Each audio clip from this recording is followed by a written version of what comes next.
The silence of deep space pressed against the hull of the Aurora like a living thing, its weight made heavier by the emptiness inside. Ethan Cross sat hunched over the control panel, face lit by the faint green wash of his scanner display, eyes heavy from 3 sleepless nights. 3 weeks since his last real find. 3 weeks of chasing ghost signals and junk metal, until even the hum of the reactor began to sound like mockery. His food supply was low, his fuel gauge lower, and the nagging thought that he might not make it back to the colonies crept closer with every system check. Salvaging wasn't glamorous. It was survival by grit and luck, and both had run dry. When the proximity alert chimed through the cockpit, Ethan almost didn't look up, expecting another false reading.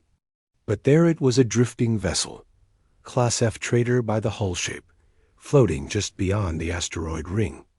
The signature was faint but steady. He stared at the reading for a long moment before muttering, "All right. Let's see what you've got for me." He keyed in the coordinates, brought the Aurora's thrusters to life, and angled toward the ghost ship. The derelict grew on the viewport like a metallic skeleton, its once sleek design now scarred by micrometeorite impacts and rusted weld lines. The name on the side venture's end was half buried beneath grime. It spun lazily, as if time itself had forgotten it. Ethan matched rotation, locked the magnetic clamps, and listened to the heavy thunk of contact echo through the airlock. The sound reverberated through his bones like a heartbeat in an empty cathedral. He slipped into his pressure suit, grabbed his plasma cutter, and cycled the lock. The door opened with a hiss, releasing a stale breath of old air and decay. The emergency lights flickered in slow red pulses, casting the corridors in a rhythm that almost mimicked breathing. His boots clanked against the metal floor as he stepped inside. Artificial gravity was weak. Each step felt too light, like walking in a dream. The smell hit next metal mold and something faintly organic. He moved through the narrow halls, every corner a whisper of what had been. The mess hall still had trays on tables, meals untouched, utensils scattered. A coffee cup floated gently in midair before bumping against a bulkhead. "Crew didn't leave in a hurry," he muttered, scanning the terminals. "They vanished." His voice sounded too loud, swallowed quickly by the ship's dead silence. He searched each deck, moving methodically, until the scanner on his wrist gave a faint pulse, a residual energy reading, faint but active, coming from deep below the cargo bay. He followed it, down stairwells lined with frost and storage containers that had been pried open long ago. A signal led him to a set of blast doors, sealed with triple locks and alien markings burned across. The metal and warning sigils he couldn't read. He hesitated. The hum of the containment field beyond the door was unmistakable high frequency, old but stable. The kind used for living cargo. "What the hell were you carrying?" he whispered. Against every instinct, he sliced through the control housing, sparks dancing in the dim red light. The door shuddered open. Beyond it lay a small chamber glowing with contained energy. The field shimmered, distorting the air like heat over sand. Inside, curled in the center, was a figure so small he almost missed her. Blue skin faintly luminous, body folded like a child asleep. Not human. His breath caught as he stepped closer. The display flickered with alien script containment active, biological stability low, warning in multiple unknown languages. She was alive barely. Her chest rose and fell in weak rhythm. His first thought was to back away, leave it alone, call it in to the nearest authority. But the longer he stood there, the harder it became to ignore the quiet sound she made, a faint, broken hum, like the memory of a song. Something inside him shifted. He'd seen suffering before, seen what people did for profit, but this was different. No one deserved to die in a cage, not even a creature he didn't understand. He found the control node, fingers trembling. "If this kills us both," he muttered, "guess I'll finally have company." The plasma cutter hummed to life as he severed the power conduit. The containment field flickered once, twice, then died with a sigh of escaping energy. The sudden silence was immense. The tiny alien fell forward, limp, and Ethan lunged to catch her. She was lighter than air, skin warm against his gloves, faint light pulsing under her surface like veins of starlight. He lifted her carefully, feeling the shallow beat of her heart against his chest. Her eyes fluttered open eyes like galaxies, infinite and unknowable, and she looked straight at him. Then she whispered something soft, musical, a sound that made the air itself tremble. The translator didn't recognize it, but he didn't need it to understand. It wasn't a word. It was a plea. And in that moment, Ethan Cross, scavenger of the void, made the one decision that would change the rest of his life. The girl slept for nearly 12 hours after he brought her aboard the Aurora, her faint luminescence casting a soft blue glow across the medical bay. Ethan sat nearby, helmet off, running diagnostics on her vitals. The readings made no sense, temperature fluctuating between living and impossible, heart rate both measurable and diffused. Her biology didn't fit any known pattern. He leaned back in the chair, eyes burning from fatigue, and watched the rise and fall of her breathing. Out here in the endless dark, even that fragile notion felt like a miracle. 3 days ago, he'd been ready to cut his losses and drift back to the colonies. Now there was a tiny alien girl on his ship, glowing faintly like a bottled star.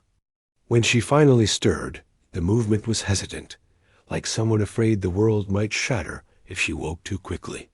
Her eyes opened twin orbs of silver light, reflecting the room like mirrors of liquid starlight. She looked at him, then at the ceiling, her expression soft with confusion. "Hey," Ethan said quietly, raising a hand. "You're safe. You're aboard my ship. You were trapped. I got you out." She tilted her head, studying him, her eyes narrowing slightly, as if trying to decode his words. Then she spoke one word, long and fluid, like music running over stones. The universal translator blinked red, language not recognized. "Figures," he muttered. "Of course you're special." She repeated the sound, pressing a hand to her chest. The gesture was clear enough. "Name?" Ethan guessed. "You? Vera?" She blinked, then smiled faintly, repeating it. "Vera." The sound shimmered, reshaped into something almost human but sweeter. Ethan nodded. "Vera it is." He pointed to himself. "Ethan." She mimicked him, her soft voice turning his name into a song, Ethan, and then laughed quietly, the sound fragile but alive. For the first time in months, Ethan smiled without meaning to. Over the next hours, communication became an awkward dance of gestures, expressions, and drawn symbols. She was curious about everything: the humming console lights, the gravity pads under her feet, the viewport where stars spilled endlessly beyond the glass. She pressed her palm to the window, light blooming beneath her skin as if she could feel the cosmos through it. When Ethan brought her water, she studied it suspiciously, then touched the surface. Ripples of faint light spread through the liquid before she drank.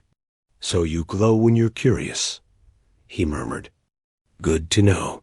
Later, while he calibrated the navigation array, she hovered beside him, eyes darting between the controls. Then, without touching a thing, several warning lights flickered and stabilized. Systems that had been malfunctioning for days suddenly hummed in perfect sync. Ethan stared, blinking. "How the hell did you?" She smiled, pointing to her temple, then to the console. "You fixed it? With your mind?" She tilted her head, clearly not understanding, but the mischievous flicker in her gaze made him laugh despite himself. That night, as he sat in the cockpit eating ration stew. She climbed into the co-pilot's seat, legs dangling, still too small for the harness. She watched him eat, fascinated, then reached over, touching his wrist gently. The translator caught a single fragment from her soft words, "Not alone." The simplicity of it hit harder than it should have. He swallowed, throat tight. "No," he said finally. "Not anymore." When he powered down the ship for sleep mode, Vera hesitated at the doorway to her cabin, clutching the edge like a child afraid of dark corners. Ethan sighed, motioning her over. "Fine, you can stay here tonight. Just don't touch anything glowing red, okay?" She nodded solemnly, then padded over to the narrow bunk. Her glow dimmed as she lay down beside him, not touching, but close enough that he could feel the faint warmth radiating from her skin. The hum of the ship mixed with the steady rhythm of her breathing, and for the first time in a long while, Ethan didn't feel the cold silence of space pressing in. Somewhere between the stars, a lost human and a tiny alien girl shared the same fragile peace. Before sleep took him, he thought he heard her whisper again, a soft echo of the same musical word from before. It wasn't in any database, but Ethan somehow understood it this time. It meant thank you. The following days bled together in a rhythm that felt almost normal, if normal could exist for a man sharing. His ship with a glowing alien girl who hung to the engines when she thought he wasn't listening. Ethan spent his mornings running diagnostics, checking for debris damage, and rationing fuel while Vera explored every corner of the Aurora. She moved with the curiosity of a child and the grace of something older, touching metal walls as if greeting old friends, tracing the hum of power conduits with glowing fingertips. Sometimes she would pause and close her eyes, as though listening to something far away, a low cosmic frequency only she could hear.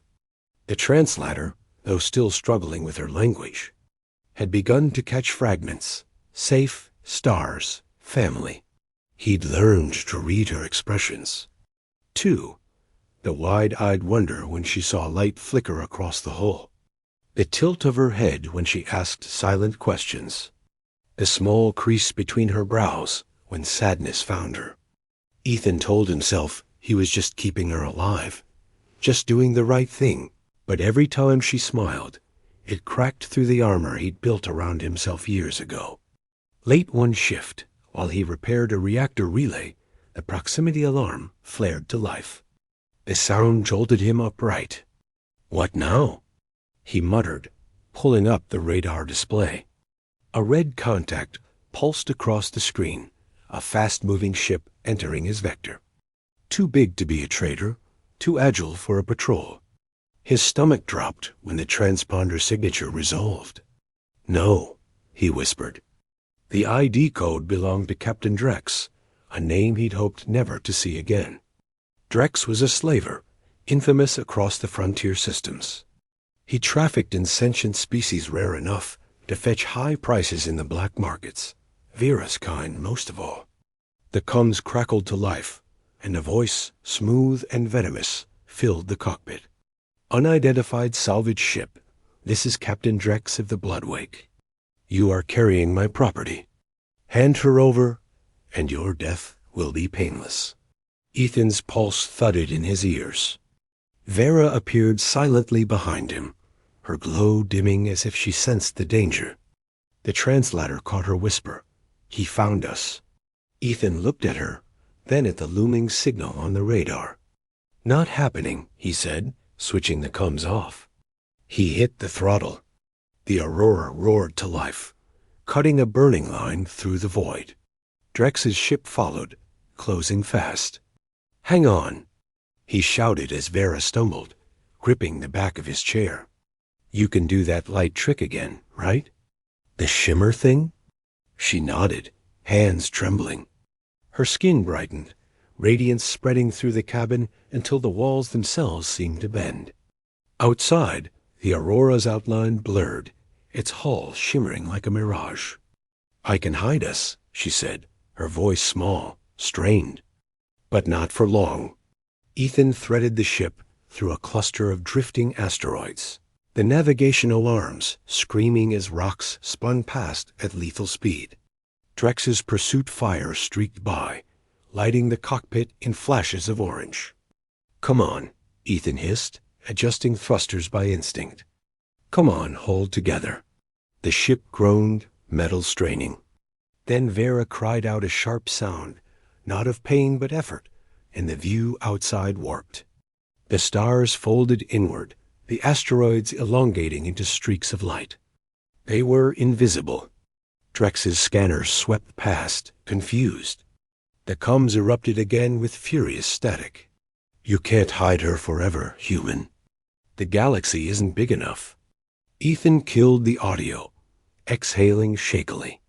Vera collapsed beside him, breathing hard, glow flickering weakly. "You did good," he said softly, lifting her to the bunk. Her skin was cool now, her eyelids heavy.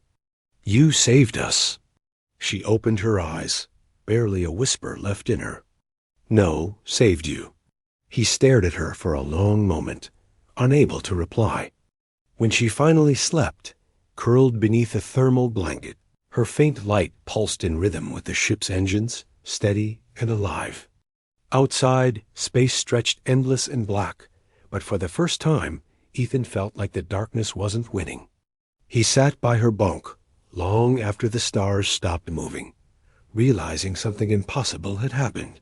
Somewhere between the danger and the silence, the girl he'd freed from a cage had become the heartbeat of his world. The asteroids stretched endlessly like drifting tombs of rock and ice, and the Aurora moved among them like a hunted animal. For 2 days, Ethan kept the engines at minimum output, hiding in the shadows, scanning constantly for Drex's signal.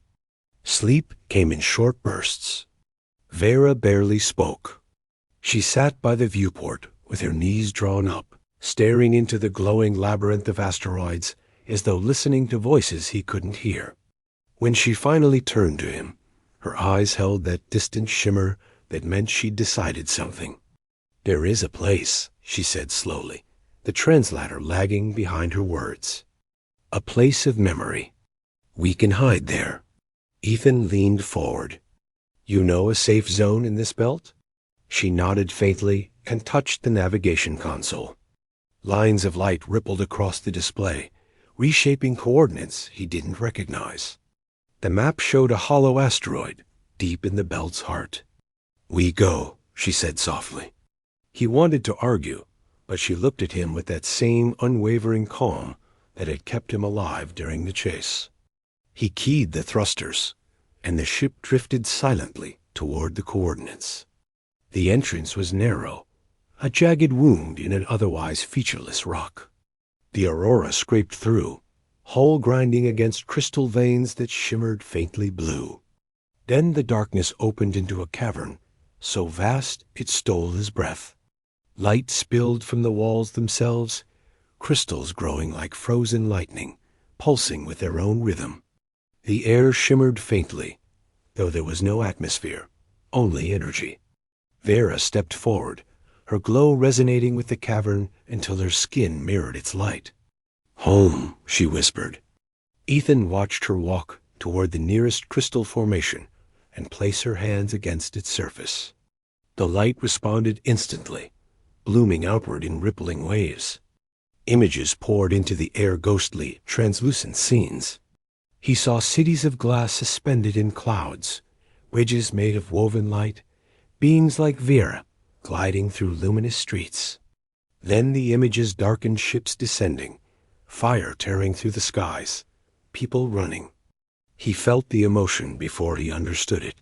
Fear, grief, betrayal. The holograms wavered, then faded, leaving only silence. "These are your people," Ethan said quietly. She nodded, tears catching the light. "Celestins," she said. "We were artists, healers. We made beauty from energy.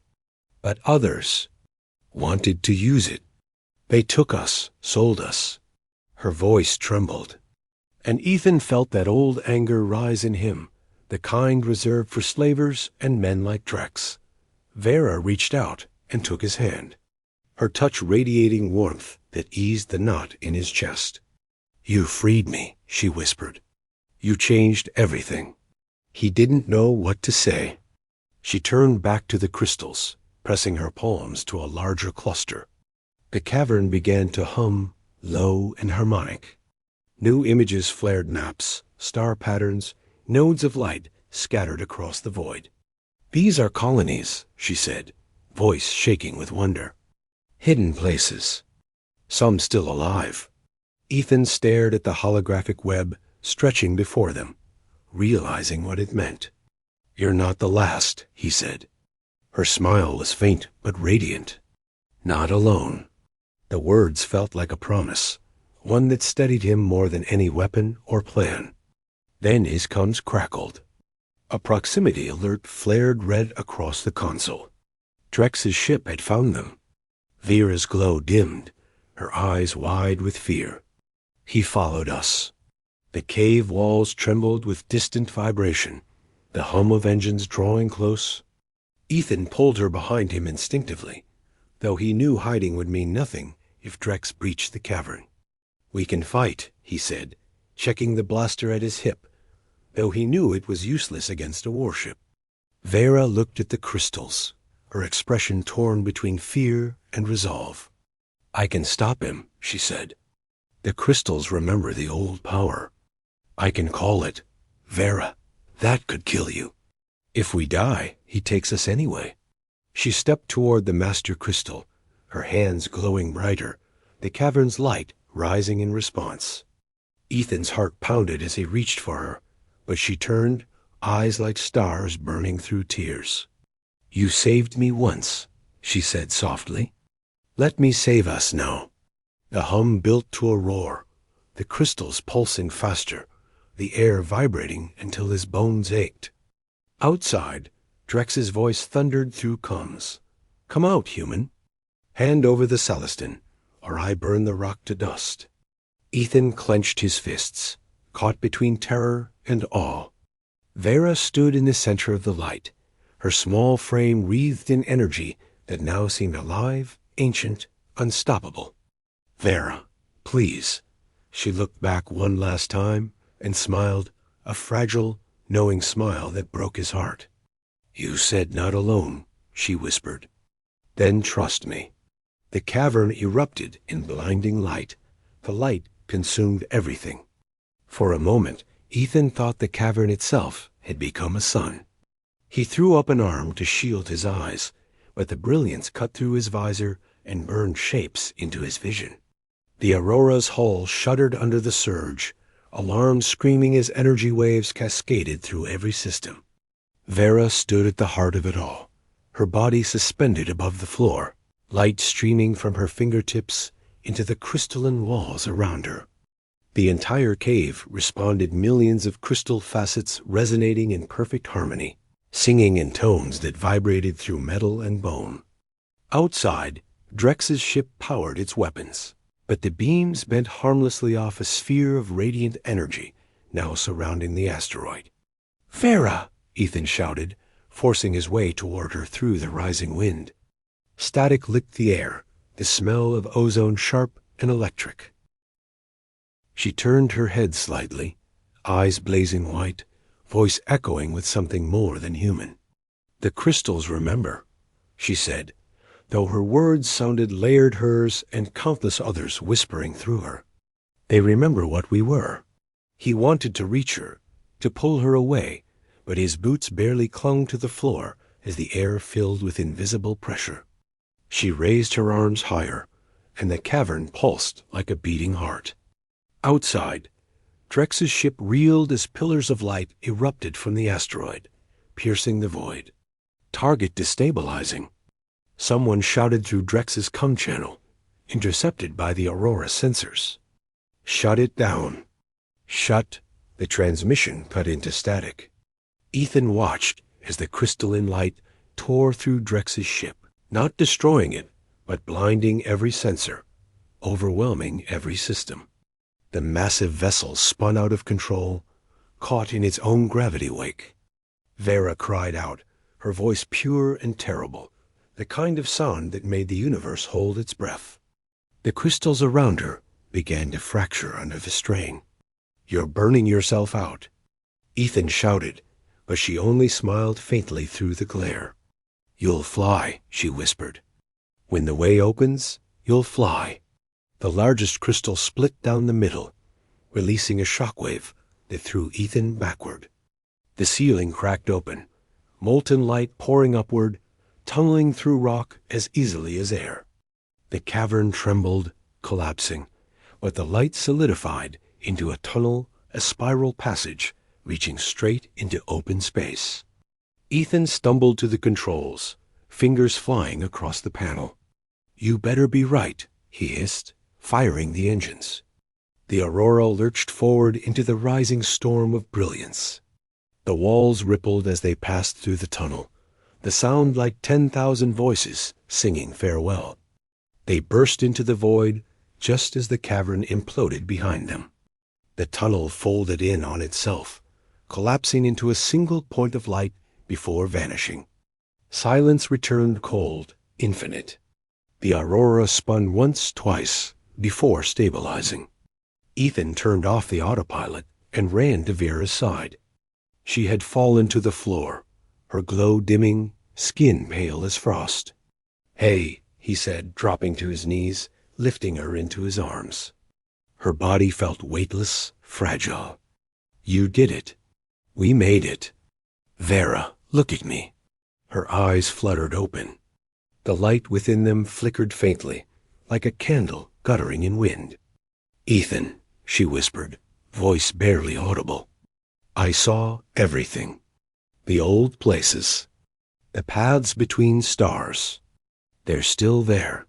Save your strength," he said, though his throat was tight with fear. She smiled weakly. "You will find them. Promise me." "You're coming with me?" he said fiercely. "We'll find them together." Her hand rose trembling to touch his face. "Warm," she murmured. "You always feel warm." And then her eyes closed. Her glow faded completely. For 3 long seconds, there was only the soft hum of the ship. "No," he breathed. He checked her pulse, her breathing faint, almost gone. He carried her to the medbay, attaching every monitor, every stim pad she had. "Don't do this," he muttered, voice shaking. "You're not leaving me here alone." Outside, Drex's ship tumbled into the asteroid belt, a crippled shadow drifting among the stones. Inside, the light that had saved them was gone, leaving behind only a small, motionless figure and a man who refused to believe in miracles until one fell silent in his arms. Hours passed before her hand moved just barely. A single pulse of blue light blinked beneath her skin. Ethan froze, then leaned close as she whispered something too faint for the translator to catch. He understood anyway. Not alone. Tears blurred his vision as he took her hand, his voice breaking into a laugh. "Yeah," he said softly. "Not alone." The stars beyond the viewport glimmered, and for a moment, one of them seemed to flare brighter, as if the universe itself had taken notice of a tiny alien girl who refused to let go. Weeks passed, but Ethan never stopped watching her. The med bay lights glowed low, the ship humming like a heartbeat, and Vera lay there between the worlds, breathing, faintly glowing, drifting somewhere far beyond his reach. He repaired systems, recalibrated thrusters, even learned to sleep sitting beside her bunk. The loneliness of space had once been a familiar ache, but now it was unbearable because he knew what warmth felt like, and it was fading. Then, one quiet shift as the ship drifted through uncharted space, the pulse monitor spiked. A low hum filled the room. Vera's eyes opened slowly, their silver light faint but alive. "Ethan," she whispered, voice brittle as wind. He nearly tripped over his chair, rushing to her side. "You're back," he said, smiling through the exhaustion that had settled deep in his bones. "You almost didn't make it." She blinked, confused, then looked past him toward the viewport, where the stars moved like slow rivers. "The crystals showed me," she said softly, her words halting as the translator flickered back online. "My people, they are not gone. Some live between the worlds." Ethan frowned. "Between?" "Not space," she said, pressing her palm to his chest, where his heart beat strong and human. "Between?" She pointed to the nav display. "There." He followed her gesture. The coordinates didn't match any charted sector empty space, cold and dark. "You're saying there's a hidden colony?" She nodded. "A refuge. Only light can see it?" Her faint smile reminded him of the first time she'd spoken his name, full of wonder and trust. "Then we'll find it," he said, because he couldn't imagine not trying. The journey took 12 days through dead zones and magnetic storms. During that time, Vera's strength returned little by little. She moved through the ship like a ghost, rediscovering her body touching metal panels, humming softly to the engines, feeding small threads of light into failing systems. Every evening, they sat in the cockpit watching the stars. She asked him to tell her about Earth, about oceans and rain, and why humans looked for beauty in sadness. He tried to explain it, fumbling, but she only smiled and said, "That is why you found me." On the 13th day, the coordinates aligned. The scanners read nothing but vacuum, yet Vera stood at the console, her glow intensifying. "Here," she whispered, hands hovering over the glass. The air vibrated. Space itself rippled, and before Ethan's eyes, reality unfolded like a veil being drawn back. A massive structure emerged, part crystal, part energy, half existing in another dimension. It shimmered like a mirage of stars frozen mid-motion. "By God," Ethan breathed. "It's real." The comms crackled, and a voice sang in Vera's language, a melody of light and tone. Her expression broke into radiant joy. "They see us," she said. Docking clamps extended from the station, and for the first time in his life, Ethan felt like he was arriving somewhere that mattered. The docking bay bloomed with luminous figures, Celestins, dozens of them. Their light filled the air, soft and rhythmic like breathing. When Vera stepped down the ramp, they rushed forward in waves of warmth and sound, greeting her with gestures of reverence. "She is the bridge walker," one of them said in broken standard. "The one who will reunite the scattered." Ethan hung back, unsure, until Vera turned and extended her hand. "With me," she said. "Always." He hesitated only a heartbeat before following her into the radiant crowd. They led them to a chamber deep within the crystalline core, where the walls pulsed with the living memories of her people. An elder approached, tall, radiant, eyes like deep galaxies. "She has chosen you," the elder said, studying Ethan. "Do you understand what that means, human?" Ethan nodded, though he didn't. Not really. "It means I love her." The elder's expression softened. "Then your souls are already bound. The ceremony will only make it truth." The ritual that followed was beyond anything he could have imagined. Vera and Ethan stood within a circle of light, their memories joy, pain, hope woven together and projected through the crystalline air. He saw himself through her eyes, the lonely salvager who broke a cage, the warmth that healed her fear. When it ended, his chest glowed faintly blue where her hand rested over his heart. "Part of me lives in you now," she said. "Part of you in me." In the days that followed, Ethan helped the Celestins rebuild communication across their hidden colonies, his human ingenuity blending with their living technology. Yet every night, when the station grew quiet, he and Vera would sit by the viewport. She would rest her head against his shoulder, her glow reflecting off his skin, their light mingling until it was impossible to tell where one ended and the other began. "Do you regret it?" she asked one night, voice drowsy. "Saving me? Losing your old life?" Ethan smiled faintly. I didn't lose anything. I found everything. She laughed softly, the sound like wind chimes. As she drifted to sleep beside him, he glanced at the glass, catching his reflection only. It wasn't entirely his. Faint patterns of blue light pulsed beneath his skin, spreading slowly from his heart outward. He didn't feel alarm, only a strange peace. Somewhere beyond the stars, humanity was still small, still fragile, but here, in this impossible place, love had rewritten the rules of existence. Ethan closed his eyes, feeling her heartbeat echo inside his own. Two lost souls, one made of starlight and one of earth, bound together in the quiet infinity between worlds. And in that silence, the universe felt alive.